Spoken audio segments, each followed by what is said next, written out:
नमस्कार बच्चों। अपने आसपास देखने पर हमें प्लास्टिक की बनी हुई विभिन्न वस्तुएं देखने को मिलती हैं।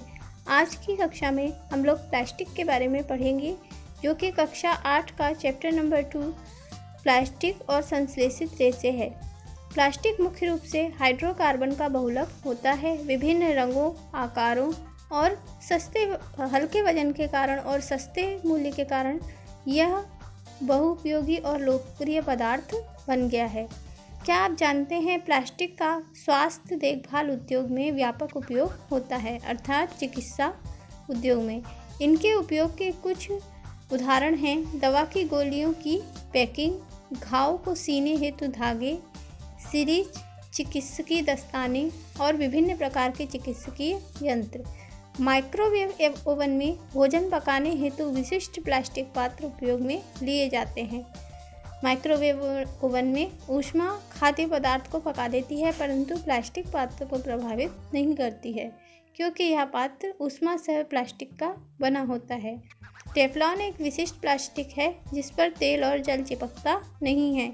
यह भोजन पकाने के पात्रों पर नहीं चिपकने वाली परत लगाने के काम आता है। ऐसे पात्रों को हम नॉन स्टिक पात्र के नाम से जानते हैं तथा कम तेल में स्वास्थ्यवर्धक भोजन बनाने के लिए ऐसे नॉन स्टिक पात्रों का प्रयोग किया जाता है। प्लास्टिक के प्रकार।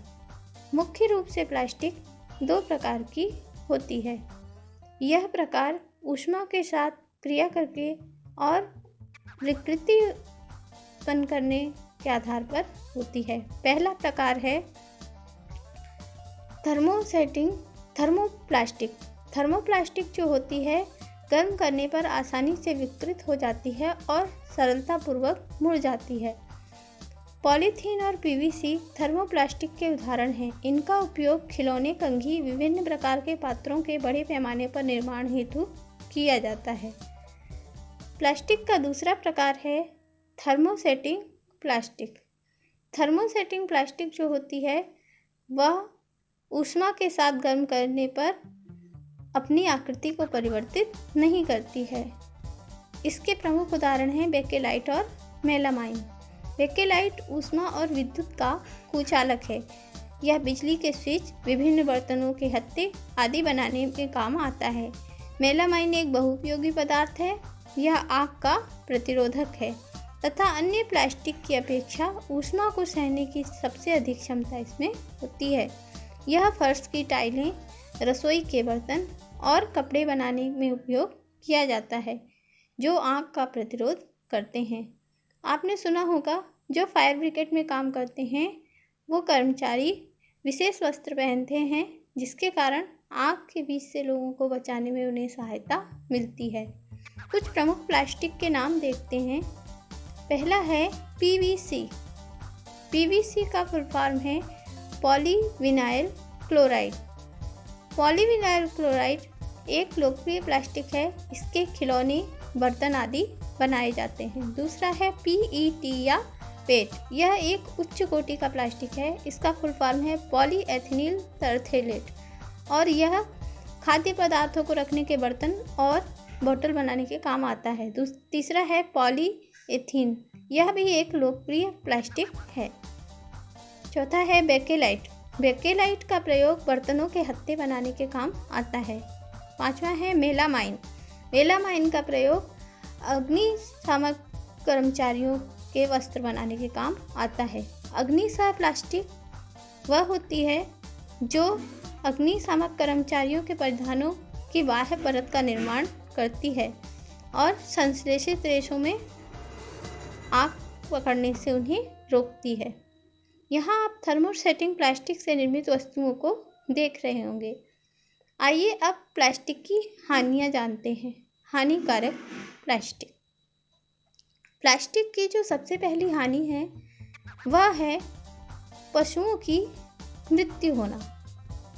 हमारे आसपास में आपने देखा होगा कि जो खाद्य पदार्थ कचरे आदि पर फेंके जाते हैं उसमें प्लास्टिक के झिल्लियाँ भी उपस्थित होती हैं, जिसे पशु खा लेते हैं और उनकी आंत जाम हो जाती है, जिसके कारण उनकी मृत्यु हो जाती है। प्लास्टिक का दूसरा नुकसान है नालियों में जल निकासी अवरुद्ध होना।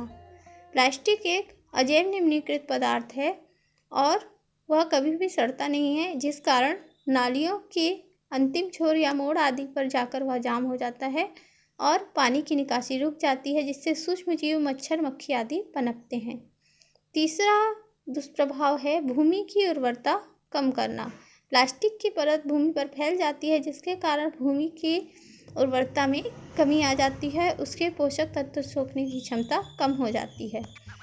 एक उत्तरदायी नागरिक होने के कारण आपको 5R सिद्धांत का प्रयोग करना चाहिए। पहला है उपयोग कम कीजिए, रिड्यूस, प्लास्टिक को कम उपयोग कीजिए। दूसरा है पुनः उपयोग करिए, जो प्लास्टिक की चीज़ें हैं उनको ज़्यादा से ज़्यादा पुनः उपयोग करने का प्रयास कीजिए। तीसरा है पुनः चक्रित कीजिए, प्लास्टिक की चीज़ों को पुनः चक्रण संयंत्र में ले जाकर और उनसे पुनः नई चीज़ें बनाकर उन्हें पुनः प्राप्त करिए, रिकवर। और पांचवा जो सबसे प्रमुख सिद्धांत है वह है उपयोग ना करना, यानी रिफ्यूज़ करना। इस प्रकार की आदतें विकसित करिए जो पर्यावरण की हितैषी हों। प्लास्टिक एक अजैव निम्नीकृत पदार्थ है। यहाँ देखते हैं जैव निम्नीकरणीय पदार्थ जो कि अपघटित हो जाते हैं जीवाणुओं के द्वारा, उन्हें कहते हैं, जबकि जैव अनिम्नीकरणीय या जैव निम्नीकृत पदार्थ जो कि सरलता से विघटित नहीं होते हैं, उनको कहते हैं।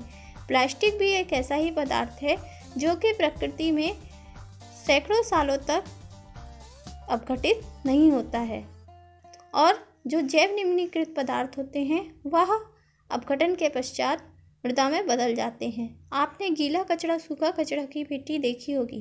गीला कचरा की पेटी की क्या विशेषता है? उसमें जो पदार्थ होते हैं वो सड़ के मिट्टी बन जाते हैं और यही मिट्टी ह्यूमस कहलाती है, जो कि हमारे पेड़ पौधों को प्रकाश संश्लेषण के समय पोषक पदार्थ उत्पन्न करने में सहायता करती है।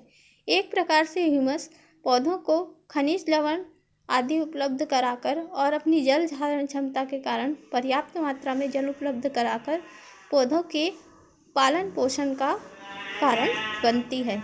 तो हमें प्लास्टिक जैसे अनुपयोगी पदार्थों का प्रयोग कम करके और जैव निम्नीकृत पदार्थों का प्रयोग ज़्यादा करके अपनी पृथ्वी पर हरी भरी व्यवस्था को बनाने में सहायता करनी चाहिए। तो आज की कक्षा में बस इतना ही। आशा है आप लोगों को हमारा वीडियो पसंद आया होगा। इस वीडियो से संबंधित अगर कोई प्रश्न हो या आपको वीडियो अच्छा लगा हो तो आप कमेंट बॉक्स में लिखकर हमको बता सकते हैं। हमारे चैनल को ज़्यादा से ज़्यादा लाइक कीजिए, सब्सक्राइब कीजिए और शेयर कीजिए। धन्यवाद।